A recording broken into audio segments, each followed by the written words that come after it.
Greetings everyone. Welcome back to our channel Nagin Best Digital Learning.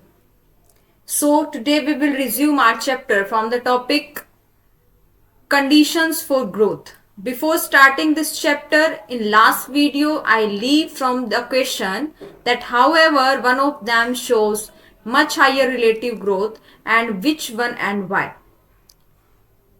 So in this video I will answer this question. So this question is related to this concept. In this concept, I have told about two things. First one is the absolute growth. Absolute growth, and second is the relative growth. Correct? In absolute growth, we are not comparing the growth with any reference or any other thing. तो यहाँ पे अगर हम देखें leaf ए के अंदर 5 centimetre square पहले उसका सरफेस एरिया था और बाद में वो 10 सेंटीमीटर स्क्वायर हो गया, तो कितना इंक्रीज हुआ बेटा? 5 centimetre square. This is the absolute growth of the leaf A. Here पहले 50 था, बाद में 55 हो गया, तो कितना ग्रोथ हुआ बेटा? 5 centimetre square. So what about the relative growth? Relative growth when we compare.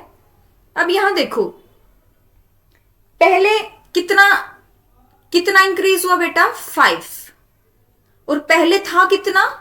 5 into 100. तो 100% इसकी ग्रोथ हुई है. करेक्ट?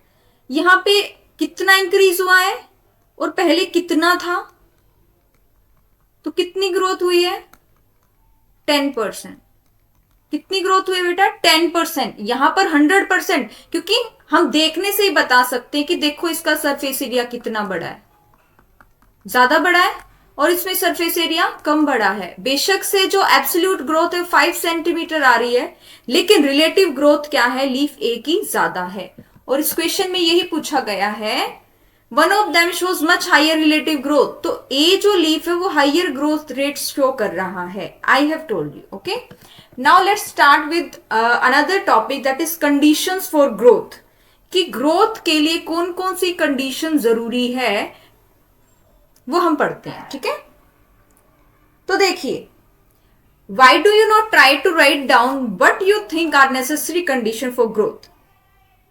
क्यों आप कोशिश नहीं करते हैं ये लिखने की कि कौन सी चीजें जरूरी है ग्रोथ के लिए? ठीक है, तो सबसे पहले मैं आपको बता देती हूं. फर्स्ट जो कंडीशन है वो होती है ऑक्सीजन. ऑक्सीजन एक नेसेसरी रिक्वायरमेंट है, क्योंकि ऑक्सीजन क्या है? एरोबिक रेस्पिरेशन के लिए हमें क्या होती है? प्लांट को रिक्वायर्ड होती है. और एरोबिक रेस्पिरेशन क्यों? क्योंकि उससे बनती है एटीपी, और ATP is required for maintaining the life activities. ठीक है, दूसरा हमें चाहिए बेटा वाटर. दूसरा वाटर चाहिए किस चीज के लिए? फोटोसिंथेसिस के लिए वाटर चाहिए, तभी अब फोटोसिंथेसिस होगी. और एक सेल के अंदर जब वाटर मूव कर जाता है तो एक एबिलिटी होती है उस सेल की, उसको कहते हैं टर्जिडिटी. टर्जिडिटी जिसको सेल वॉल प्रोवाइड करती है. ठीक है ना, सेल वॉल प्रोवाइड करती है. थर्ड वन, न्यूट्रिएंट चाहिए. भाई ग्रोथ के लिए तो न्यूट्रिएंट चाहिए. न्यूट्रिएंट कहाँ होते हैं? सॉइल के अंदर होते हैं. तो उसको दोनों तरीके के चाहिए. माइक्रो न्यूट्रिएंट भी चाहिए जो कम अमाउंट में चाहिए, और उसको मैक्रो न्यूट्रिएंट भी चाहिए. ये बात हो गई. अब फोर्थ देखो, ऑप्टिमम टेम्परेचर. ऑप्टिमम टेम्परेचर चाहिए. ठीक है, depending upon plant enzyme activity, कि प्लांट के अंदर जो एंजाइम्स प्रेजेंट हैं उसको कितने टेम्परेचर की रिक्वायरमेंट है अपने एक्शन के लिए. पांचवा, उसको फाइटो हॉर्मोन्स चाहिए. फाइटो हॉर्मोन्स प्लांट के हॉर्मोन्स चाहिए, जैसे कि हम आगे पढ़ेंगे प्लांट के हॉर्मोन्स के बारे में, और क्लास 10 में भी आप पढ़ के आए हो, like auxin, gibberellin, cytokinin, abscisic acid, ethylene. And six one is light. Light जरूरी है फोटोसिंथेसिस के लिए. तो ये सारे फैक्टर्स, ये सारी जो कंडीशंस हैं वो रिक्वायर्ड है for growth. Now come to the paragraph. The list may have water, oxygen and nutrients as very essential element for the growth. The plant cell grow in size by cell enlargement. Growth क्या होती है? जब plant की cell का size बढ़ जाता है तो ग्रोथ होनी शुरू हो जाती है उसकी, विच इन टर्न्स रिक्वायर्ड वाटर। और इसको इंक्रीज कराने के लिए अंदर क्या जाना चाहिए? वाटर जाना चाहिए। ठीक है, देखो turgidity of the cell help in extension growth. और कौन सी प्रॉपर्टी है सेल की जो उसको एनलार्ज करवाती है? That is the turgidity. ठीक है ना। Thus plant growth and further development is intimately like to the water status of the plant। तो इसके लिए पानी जरूरी है।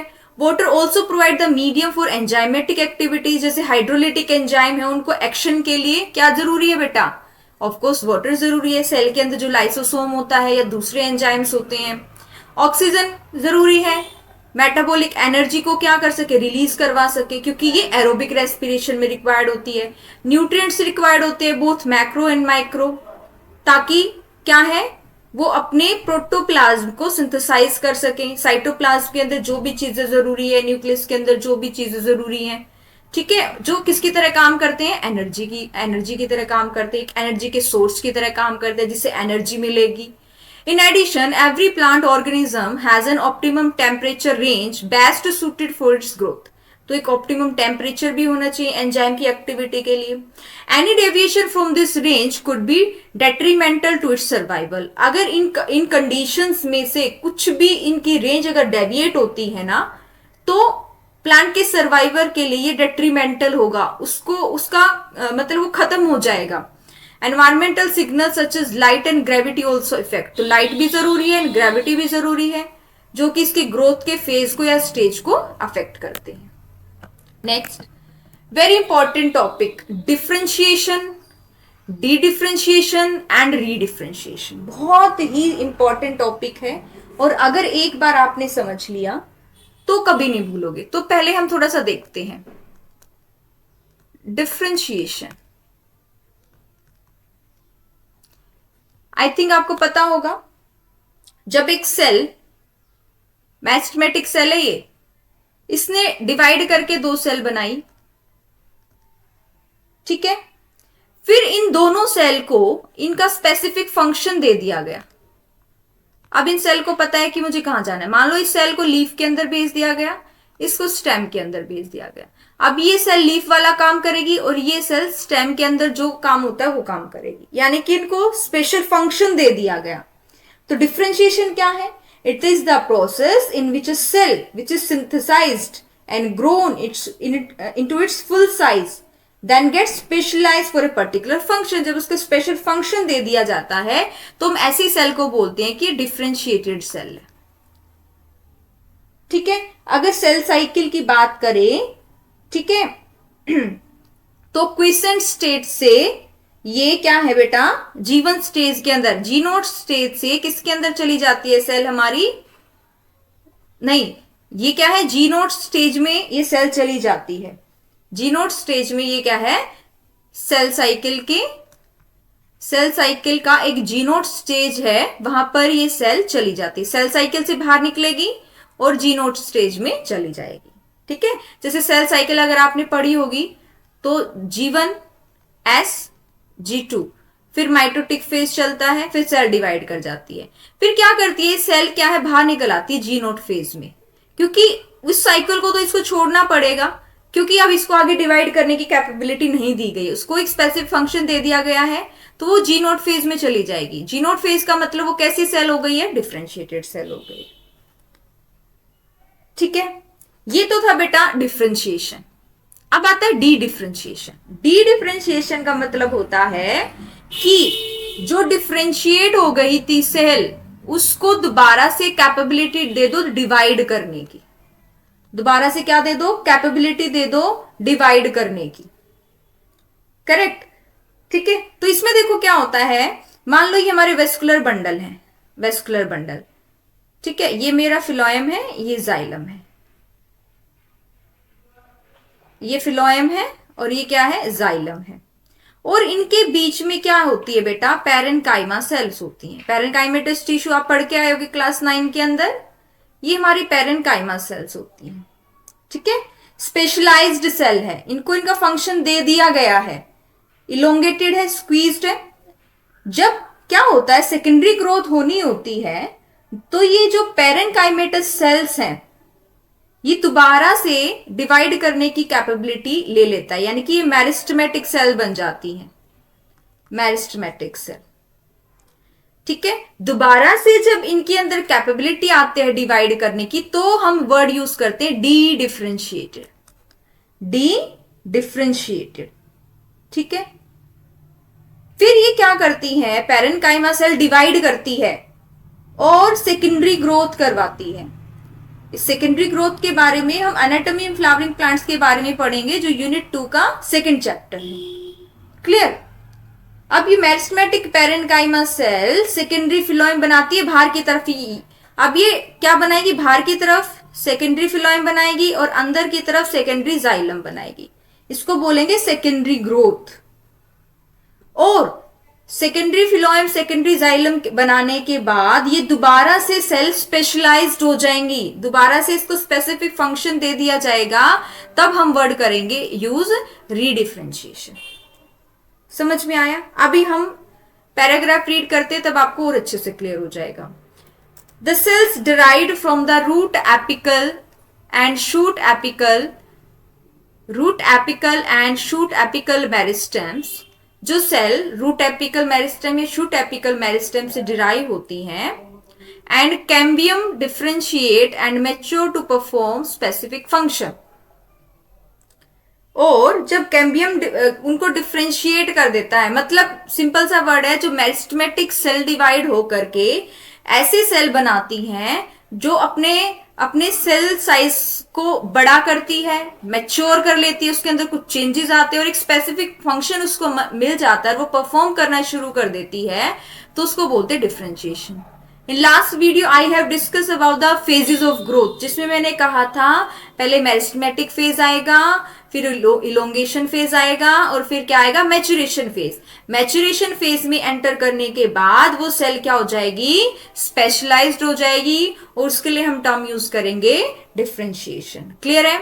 During differentiation cell undergoes few to major structural changes, उसके स्ट्रक्चर में कम से ज्यादा चेंजेस आएंगे, किसके अंदर, उसकी सेल वॉल के अंदर भी और उसके प्रोटोप्लाज्म के अंदर भी। फॉर एग्जाम्पल, अगर मैं ट्रेकिया ले रही हूं, जाइलम का एक सेल है ट्रेकिया, ठीक है, वो सेल क्या करती है, जब स्पेशलाइज्ड होती है अपने प्रोटोप्लाज्म को लॉस कर देती है, लूज कर देगी। They also develop a very strong elastic lignocellulosic secondary cell wall, उसकी सेल वॉल जो है, उसकी सेल वॉल कैसी हो जाएगी, स्ट्रॉन्ग इलास्टिक, उस पर लिग्निन और सेल्यूलोज की थिकनिंग हो जाएगी। क्यों? ताकि वो वाटर को एक लंबे डिस्टेंस तक कैरी कर सके अंडर एक्सट्रीम टेंशन। ठीक है, try to correlate the various anatomical features you encounter in plants to the function they perform. आप कभी भी देखोगे सेल का जो साइज और शेप है वो डिपेंड करती है कि वो प्लांट के किस पार्ट में है और क्या फंक्शन परफॉर्म कर रही है। तो जब फंक्शन के अकॉर्डिंग सेल का साइज एंड शेप चेंज हो जाता है, उसी को बोलते हैं बेटा मैच्योरेशन और द डिफरेंशिएशन।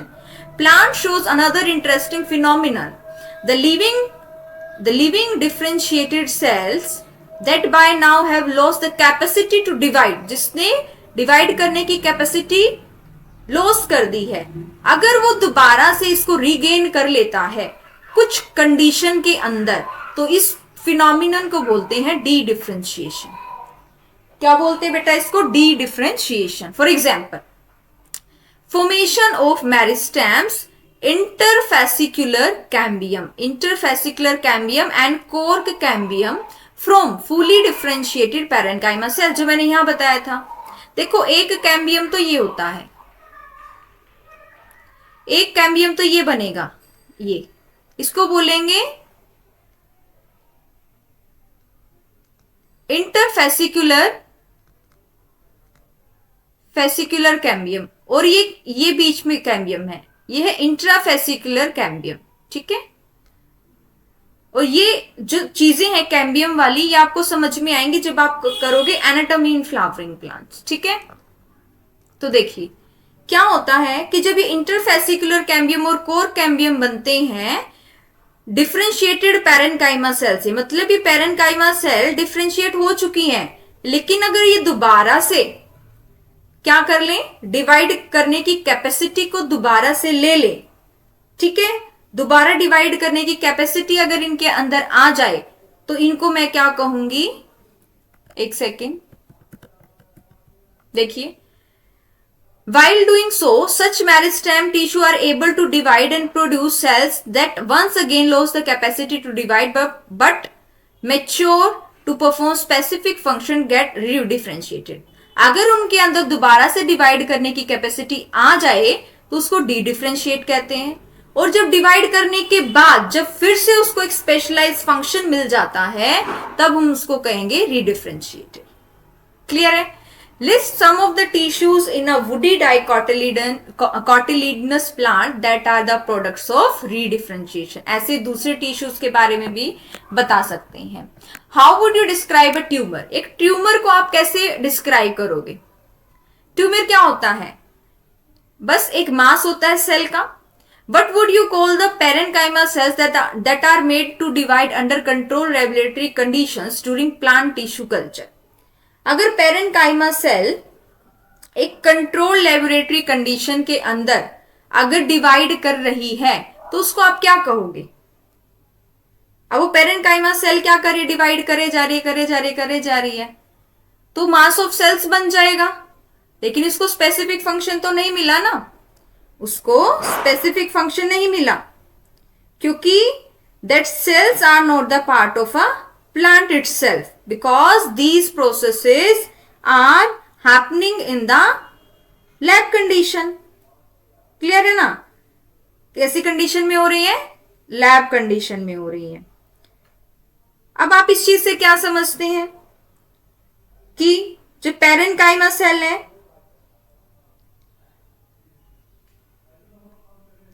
देखिए, पैरेनकाइमेटस सेल्स जो होती हैं बेटा, as they are differentiated and divide again, तो उनको हम क्या कहेंगे? डी डिफरेंशिएट हो गई है। ठीक है, तो यहां से हमें ये पता चलेगा अगर पैरेनकाइमा सेल दोबारा से डिवाइड अगर करना शुरू कर गई है तो वो कौन सी कंडीशन में आ गई है? डी डिफरेंशिएट की कंडीशन में आ गई है। ठीक है, recall section 13.1.1 we have mentioned that growth in plants is open. Plant के अंदर ग्रोथ क्या होती है? ओपन, यानी कि इट कैन बी इनडेटर्मिनेट और डेटर्मिनेट। ओपन का मतलब मैंने तुम्हें क्या बताया था? ओपन का मतलब जिसमें कुछ चीजें ऐड हो सके, जिसमें क्या है? कुछ चीजें ऐड हो सके। सम सेल्स कॉन्टिन्यूसली डिवाइड, ऐड कब होंगी? जब सेल्स डिवाइड करेंगी। ठीक है, तो इट कैन बी इनडेटर्मिनेट और डेटर्मिनेट। ठीक है, तो इसको हम चाहे पहले से डिटरमाइंड होती हैं या पहले से डिटरमाइंड नहीं होती, इनको आगे जाके क्या बनना है। Now we may say that even differentiation in plant is open. Differentiation भी प्लांट के अंदर ओपन ही होता है ना, जब चाहो डिफरेंशिएट हो जाती है, जब रिक्वायरमेंट होती है, सर्टेन कंडीशन आती है तो डिफरेंशिएट हो जाती है। Because cell tissues arising out of the same meristem have different structure at maturity, क्योंकि बनी तो मेरिस्टेमेटिक टिश्यू से ही है, मैच्योर होकर के डिफरेंट डिफरेंट स्ट्रक्चर बना दिए हैं। The final structure at maturity of cell and tissue is also determined by the location of the cell within. तो डिपेंड करता है कि सेल की जो मैच्योर होकर बनने की जो प्रोसेस है और क्या वो सेल मैच्योर होकर कैसी शेप और कैसी साइज लेगी, वो डिपेंड करता है कि लोकेशन क्या है सेल की। For example, cells positioned away from the root apical meristem differentiate as root cap cell। अगर देखो, अगर ये रूट एपिकल मेरिस्टेम है, ये रूट एपिकल मेरिस्टेम है, अगर इससे ये दूर जाके डिफरेंशिएट होती है तो क्या बनाएगी? रूट कैप बनाएगी, रूट कैप सेल्स बनाएगी। ठीक है, while those push to the periphery mature as epidermis, और यहां से ही इसको एपिडर्मिस में धकेल दिया जाएगा, पुश कर दिया जाएगा इसकी पेरिफेरी पे, तो क्या बनाएगी? एपिडर्मिस बनाएगी। Can you add a few more example of open differentiation relating to the position of a cell to its position in an organ? आप लीफ के अंदर भी ऐसी सेल्स दिखा सकते हो, स्टेम के अंदर भी। तो डिपेंड करेगा कि मेरिस्टेमेटिक, देखो यहां से ही सारी सेल बन बन के जा रही है, क्योंकि इस पोर्शन के अंदर क्या कैपेबिलिटी है डिवाइड करने की, तो यहां से उसकी लोकेशन देखी जाएगी कि क्या है, उसके अकॉर्डिंग उसकी क्या है, उसको स्पेसिफिक फंक्शन किया दिया जाएगा और वो डिफ्रेंशिएट हो पाएगी। आई होप आपको ये टॉपिक क्लियर हुआ होगा। Our next topic is development. Next topic is development. अब डेवलपमेंट क्या है? डेवलपमेंट की ब्रॉड टर्म है बेटा। डेवलपमेंट क्या है? एक ब्रॉड सी टर्म है। तो देखिए, development is a term that includes all changes that an organism goes through during its life cycle from germination to of the seed to senescence. Development के अंदर वो सारी चेंजेस आते हैं ऑर्गेनिज्म की पूरी लाइफ साइकिल के दौरान, जब बीज बोकर के जब वो जर्मिनेट होता है और सीनेसेंस की एज आ जाती है, जब उसका खत्म होने का टाइम हो जाता है। तो पूरी लाइफ साइकिल के अंदर जितने चेंजेस आते हैं ऑर्गेनिज्म के अंदर, उसको क्या कहते हैं? Development. Diagrammatic representation of the sequence of processes which constitute the development of a cell of a higher plant is given in figure 13.8. It is also applicable to tissues and organ. अब यहां देखिए, meristematic cell है, देखिए यहां पे क्या है बेटा? ये मेरिस्टेमेटिक सेल है, ठीक है। अब क्या है? ये सेल डिवाइड करेगी, इसकी प्लाज्मा इसके अंदर जो प्लाज्मेटिक ग्रोथ होगी, फिर प्रोटोप्लाज्म की ग्रोथ होगी, डिफ्रेंशिएट हो जाएगी, ठीक है। एक्सपेंड इलोंगेशन होगा इसके अंदर, इसका मैच्योरेशन होगा। ये फेजेस दिखा दिए, पहला मेरिस्टेमेटिक फेज, इलोंगेशन फेज, फिर मैच्योरेशन फेज, ये मैच्योर सेल बन गई। पहले मेरिस्टेमेटिक सेल थी, अब मैच्योर सेल बन गई, फिर सीनेसेंस के स्टेज में आएगी और फिर क्या हो जाएगी? डेथ हो जाएगी। पहली चीज, पहली साइकिल तो ये चलती है, ठीक है। दूसरी साइकिल क्या चलती है कि मेरिस्टेमेटिक सेल के जो प्रोटोप्लाज्म के अंदर ग्रोथ होगी, सेल का साइज बढ़ेगा और डिवाइड कर जाएगी। तो ये डिवीजन की प्रोसेस चल रही है और ये इसकी डिफ्रेंशिएशन की प्रोसेस चल के फिर किस में एंटर कर जाएगी बेटा? ये डेथ में। किस में एंटर कर जाएगी? डेथ में एंटर कर जाएगी। क्लियर है? किस में एंटर कर जाएगी बेटा? डेथ में एंटर कर जाएगी। अब नेक्स्ट देखो, plants follow different pathways in response to environment और phases of life to form different kinds of structures. This ability is called the plasticity. कहने का मतलब ये है कि प्लांट्स जो है एनवायरमेंट को रिस्पॉन्ड करने के लिए डिफरेंट डिफरेंट पाथवेज फॉलो करते हैं, ठीक है, to form different kind of structure, different structure बनाने के लिए। मतलब एनवायरमेंट एक उनके लिए स्टिमुलस है, उसको रिस्पॉन्ड करने के लिए डिफरेंट डिफरेंट पाथवे फॉलो करके वो डिफरेंट काइंड ऑफ स्ट्रक्चर बनाते हैं। इस एबिलिटी को क्या कहते हैं? प्लास्टिसिटी। जैसे कि heterophylly in cotton, coriander and larkspur. Leaves की बात हो रही है, तीनों के लीव्स क्या हैं? अलग अलग हैं, देख सकते हैं आप। ये जो है लार्कस्पर, ये जुवेनाइल फेज और ये अडल्ट फेज का लीफ है, ठीक है। ये बटरकप के हैं लीव्स, देखो कितना डिफरेंस है। इसको बोलते हैं हेट्रोफिली, लीफ के स्ट्रक्चर के अंदर difference. In such plants, the leaves of the juvenile plant are different in shape from those in mature plant. जो जुवेनाइल प्लांट है उसकी शेप अलग है, मैच्योर प्लांट के उसकी लीव की शेप अलग है। On the other hand, differences in the shapes of leaves produced in air and those produced in water in buttercup. अगर टेरेस्ट्रियल की बात करें, एयर की बात करें, टेरेस्ट्रियल हैबिटेट अगर ऐसा है तो ऐसी शेप है, वाटर हैबिटेट है तो ऐसी शेप है। तो ये एनवायरमेंट ही तो है हमारा, कि एनवायरमेंट पानी वाला है या लैंड का है, उस पर डिपेंड करता है कि जो डिफरेंट स्ट्रक्चर है उसकी शेप क्या होगी, यानी लीफ की शेप क्या होगी, और दोनों के अंदर पाथवेज अलग फॉलो हुए हैं, और इसी एबिलिटी को बोलते हैं प्लास्टिसिटी, ठीक है। This phenomenon of heterophylly in example of plasticity. These examples are very important. Clear है बेटा? Thus, growth, differentiation, development are very closely related events in life of a plant. तो growth, differentiation, development closely related है plant की life के अंदर. Broadly, development is considered as the sum of growth and differentiation. तभी मैंने कहा था development एक ब्रॉड टर्म है जो लाइफ लॉन्ग चलने वाली प्रोसेस है, जो किसका सम है, ग्रोथ और डिफरेंशिएशन का. Development in plants, both growth and differentiation is under the control of intrinsic and extrinsic factor. तो प्लांट के अंदर जो डेवलपमेंट है इसके ऊपर भी कंट्रोल है किसी चीज का. तो वो दो टाइप के फैक्टर है, इंट्रिंसिक जो प्लांट के अंदर होते हैं, एक्सट्रिंसिक वो फैक्टर जो प्लांट के बाहर होते हैं.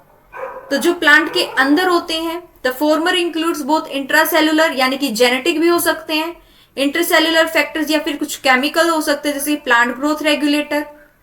ठीक है. और अगर एक्सट्रिंसिक की बात करें तो जैसे लाइट इफेक्ट करती है डेवलपमेंट को, टेम्परेचर इफेक्ट करता है, वाटर, ऑक्सीजन, न्यूट्रिशन. तो अब ये जो डेवलपमेंट है प्लांट की, इसको कैसे प्लांट ग्रोथ रेगुलेटर कंट्रोल करते हैं, अब नेक्स्ट वीडियो में हम उस चीज को डिस्कस करेंगे. क्लियर बेटा? Please like, share and subscribe this channel. If you have any problem, please share your doubt in the comment box. Till then, keep studying, keep growing.